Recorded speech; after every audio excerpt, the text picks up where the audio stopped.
आता आळवाच पण भिजत नाही बरोबर. पाणी इकडं पाठीमागनं जोरात मारा ताकदीने पाणी. ओके, पाणी राहतंय का आळवावर? नाही राहत. ठीक आहे, आता ह्याच्यामध्ये आपण हे बायो 99 टाकायचंय.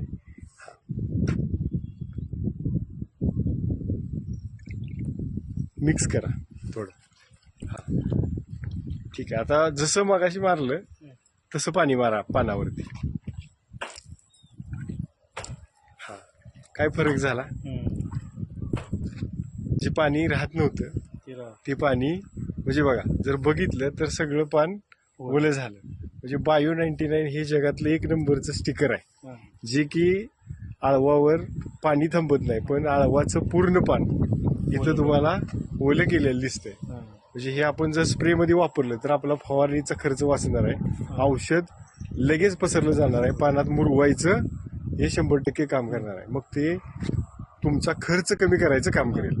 म्हणून बायो 99 हे प्रत्येक शेतकऱ्यांनी 100% वापरलं पाहिजे. आणि पाठीमागं जर बघितलं तर हे आंतरप्रवाह आहे, म्हणजे पाठीमागं पाणी आलेलं दिसतंय. म्हणजे जर औषध असेल, म्हणजे कीड जर पाठीमागं असेल तर हे तिकडं कव्हर करेल. उसाला लोकरी मावा हे खाल्लं नाही तू नाही. ही जर हे औषध जर वापरले आणि हे जर बायो 99 वापरले, खालची कीड सुद्धा लोकरी मावा सुद्धा जातो बरं. असं हे बायो 99 जगातलं एक नंबरचं स्टिकर आहे. स्प्रेडरचं काम करते. सिलिकॉन बेस आहे. पानाची लांबी जाडी वाढवायचं काम